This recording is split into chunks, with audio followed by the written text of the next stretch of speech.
The move command is very important when modeling with Pytha. This video about move builds on the videos about the block and delete. The part selection is explained in detail there. The workflow for move is the same as for delete.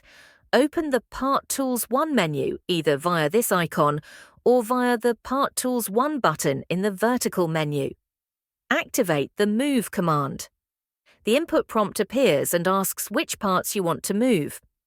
If you would like to learn more about the selection options, take a look at the tutorial Delete and Part Selection.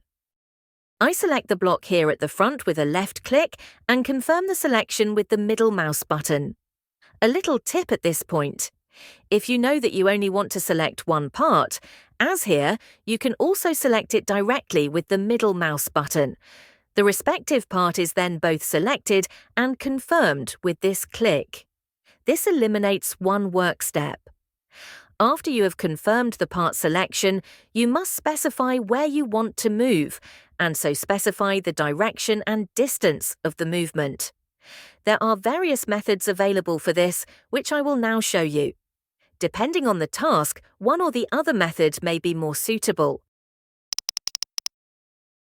After you have confirmed the part selection with the middle mouse button, this multicolour symbol appears in the centre of the selected parts. This is the Move gizmo.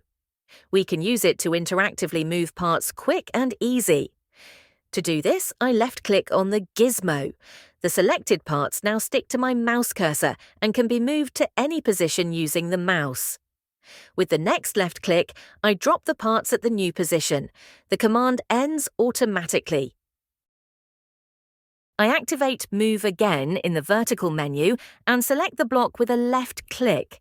I then confirm the selection with the middle mouse button. The gizmo appears. As just explained, we need to pick the gizmo with the left mouse button to move the part interactively. Here it is important where we pick the gizmo. I have just clicked on the gizmo at its centre and then could move the part completely freely in the base plane. If I click on one of the arrows, the part will only move in this direction. If I left-click on the red arrow, for example, the part will only move parallel to the red x-axis, no matter where I move the mouse. As already explained for delete, you can cancel the command at any time by right-clicking. The part then flies back to its starting point.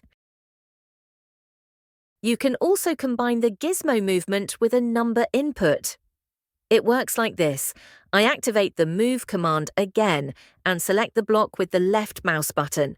I confirm the selection with the middle mouse button and the gizmo appears. By left-clicking on the green arrow, I now restrict the movement to the y-axis and move the part roughly in the desired direction. Without pressing a mouse button, I enter 30 on the keyboard and press the Enter key. The part jumps to its destination and the command ends automatically.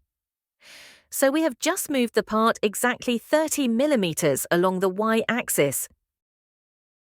I repeat the steps. And select the green arrow again. What is important now, before entering the value, is the direction in which the part is moved. If I move it in the positive axis direction, the numerical value is also applied in this direction.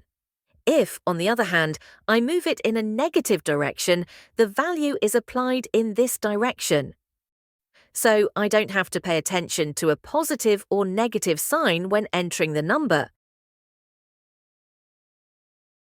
It is the initial direction of movement that counts.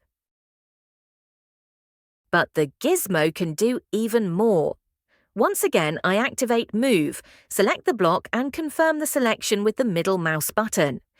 You will have noticed that the gizmo not only has arrows, but also a blue circle.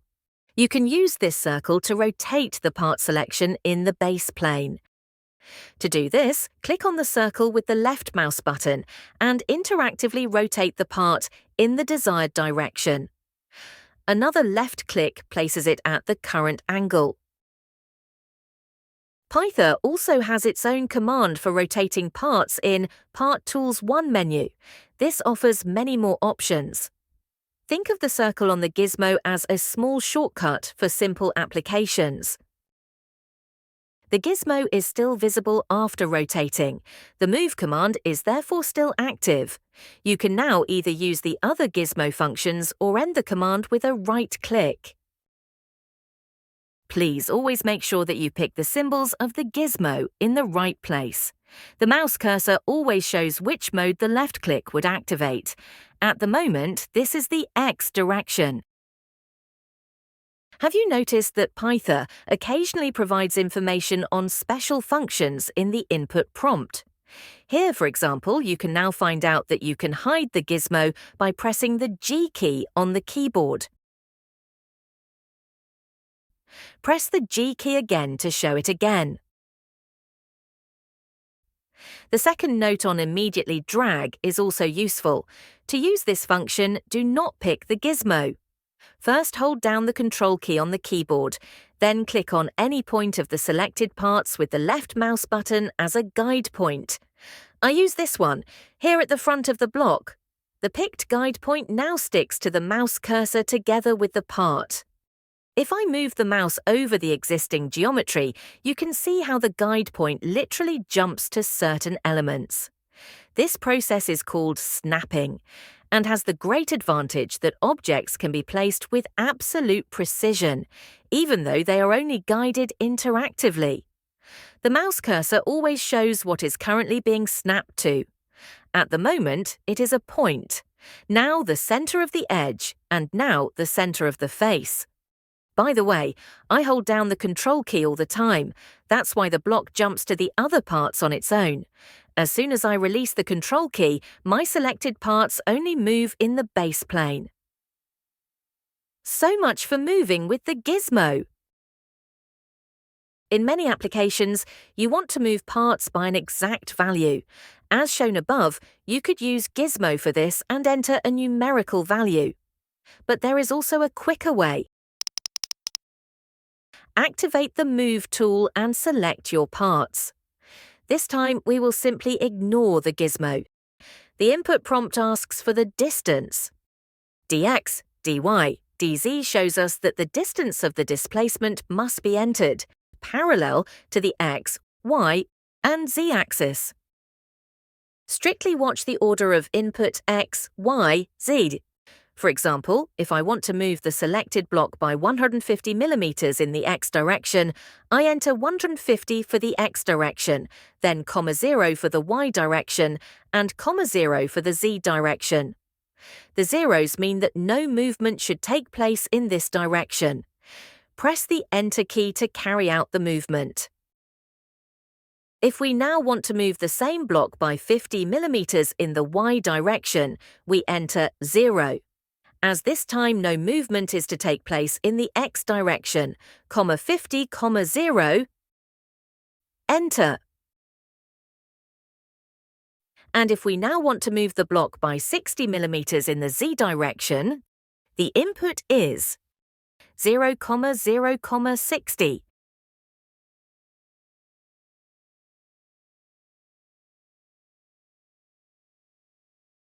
Yet, if the current position of the block is the target position, we do not have to perform the movement in individual steps, but can do it with a single input. Remember the current position of the block. I undo the last steps with the undo icon. I activate the Move command again, select the block with a left click, and confirm the selection with the middle mouse button. When asked for the distance, this time I enter 150, 50, 60. As soon as I press the Enter key, the block flies directly to its target position. Even if we don't see, it takes the path that we have previously carried out in individual steps. This allows you to visualize the value input. In most cases, however, you do not want to move parts in 3 directions, but only in 2 directions at the same time. For example, 90 mm to the side and 40 mm upwards. The input is then 90, 0, 40. And for a movement to the rear, which is parallel to the y-axis, 0, 90, 40.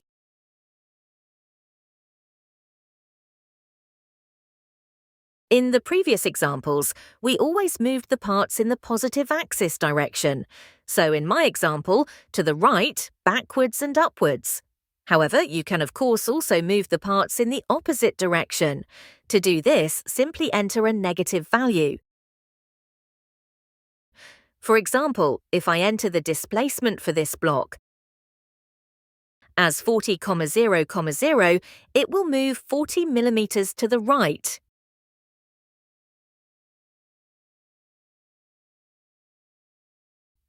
If, on the other hand, I enter minus 40, 0, 0 for the distance, the block moves to the left this time.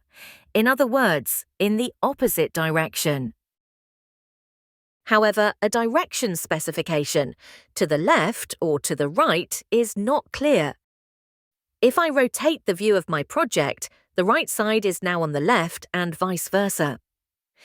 If I now move the same block again with a positive value, for example with 40, 0, 0, this time it moves to the left and not to the right. But how can I tell when I need to enter a positive and when a negative value? Quite simply, by looking at the axis labels. If, for example, we have a look at the x-axis, we see a red line that starts at the 0 point and then runs to the left to the border of the window. At its end, you see the letter X. This letter always indicates the positive axis direction. So no matter how I rotate or move my view, the letter on the axis always shows me in which direction the positive axis direction runs. This means that whenever I want to move parts towards the letter, I enter a positive value. And whenever I want to move parts away from the letter, I enter a negative value. A little tip. Sometimes you will zoom in on details of the project and no longer see the coordinate axes. In this case, the small axis cross in the top corner will help you. As you can see, it rotates with my view and also always shows me the current axis directions. In this view, the small arrows symbolize the positive axis direction. There you go. Now you know how to move parts in Pytha by entering values. However, we can shorten the inputs that we have learned a bit and thus become even faster. For example, you do not have to enter any zeros. If I want to move this block upwards by 60 millimeters, I would actually have to enter 0, 0, 60, so no movement in the x and y direction, and 60 millimeters in the z direction. But the input is sufficient, 60. I think of the zeros as a symbol for no movement, but don't enter them. Pytha then knows automatically no value has been entered for x and y, so there should be no movement in this axis direction. Accordingly, a shorter input for movements in the y direction is 60, and here we can make another saving. Since there is no more information after the numerical value 60, we can also omit the comma. To move the part 60 millimeters in the positive y direction, the input 60 is enough. And for movements along the x-axis, it is even easier. No further information is entered after the x value. It is therefore sufficient to type the x value and press enter. Now you know how to move parts in Pytha by entering values. At first, this input method may seem a bit complicated, but after a little practice, you will learn to appreciate the speed of this method. Pytha offers yet another method for moving parts, the point-to-point method. This method is most commonly used when designing in Pytha, as it is easy to align parts to existing geometry and the parts are placed exactly. As before, I start the Move command and then select the parts to be edited. As soon as I press the middle mouse button, the selection is confirmed and the input prompt asks for the distance. I now click directly on the corner point here at the front of the block with the left mouse button. This point thus becomes the guide point and serves as a reference for the movement. Now I click on the desired target point with the left mouse button. The previously explained snapping function is active again. This means that I can clearly see how the mouse cursor snaps to certain elements of the existing geometry. At the same time, the text on the mouse cursor shows me what is being snapped to. Pytha recognizes points, edges, the center of edges and faces, the axes, auxiliary lines, the grid, and so on. I pick at the existing block, the point at the top here. Now Pytha shows me the movement of the block as a preview. At the same time, a red arrow appears, symbolizing the picked distance. In addition, a small dialog box has opened, offering me several options. At first, however, I do not want to use these options and close the dialog with the Move 3D button. Whenever you want the picked guide point to lie exactly on the target point, use this button. I undo this step and repeat it in the same way. The first time I closed this dialog with the Move 3D button, the result was the movement as we see it now in the preview. If I click with the mouse cursor in the number field in front of X only, I see a new preview. Here too, Pytha aligns the two picked points. But the block is now only moved along the X-axis. Alternatively, you can also move only a parallel to the Y or Z axis. Always click in the number field to left of the button to get a corresponding preview. As soon as you have found the desired direction of movement, close the dialog with the button next to the input field. I cancel the process and repeat it again in the top view, which is the XY view. By the way, when moving point to point, the gizmo sometimes gets in the way because it hides points that you want to pick. You would not pick the geometry point, but the gizmo. I mentioned earlier that you can hide the gizmo by pressing the G key on the keyboard. I'll do that now. So we have picked this point as the guide point and this as the target point. Again, the movement across the space is displayed as the first suggestion. The Z field of the dialog is greyed out because we cannot see this axis in the current view and therefore cannot pick it. I click again in the number fields to the left of the Only X and Only Y buttons to get a preview. Here in this view, we can see clearly how the block is moved along the selected axis so that the guide point is aligned with the target point. I press the Only Y button to place the block. By the way, if you already know in which direction you want to move, you don't need a preview. You don't have to click in the number field first, but can press the corresponding button directly. Let's play with these blocks a little more to become more familiar with this.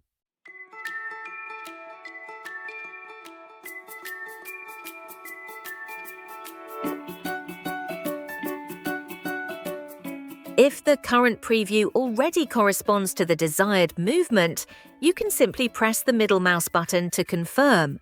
You do not need to click an extra button in the dialog.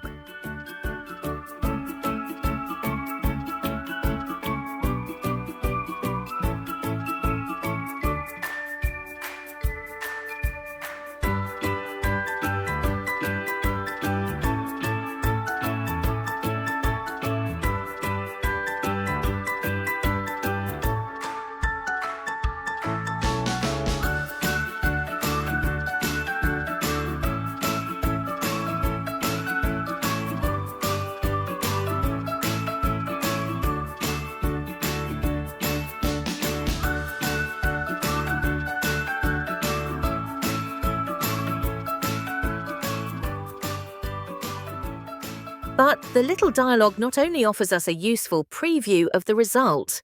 What is much more important, you can overwrite numerical values.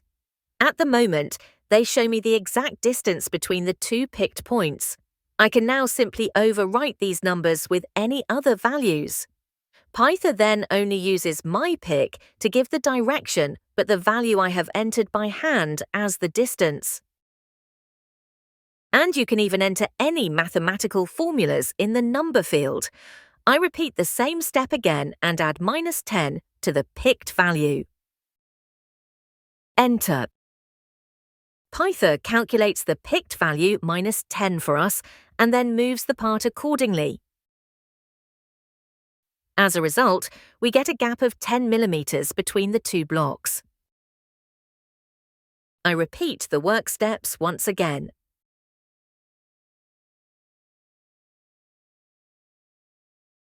This time I pick this edge center as the guide point and this edge center as the target point. The value determined by Pytha would make the two centers coincide. However, I intervene and type divided by 2 behind the number. I will show you the initial position of the block again for comparison. Now you can see that the new calculated position is exactly in the middle, as I have cut into half the picked numerical value. I admit that was quite a lot of information. But don't be afraid. Once you have become familiar with the input options for the block and moving, you will already have mastered the most important functions of the software. You will soon find out that the steps you have learned here are applied in similar ways in most of the other commands. I hope you enjoyed trying out the functions shown and look forward to seeing you again in my next Python video tutorial.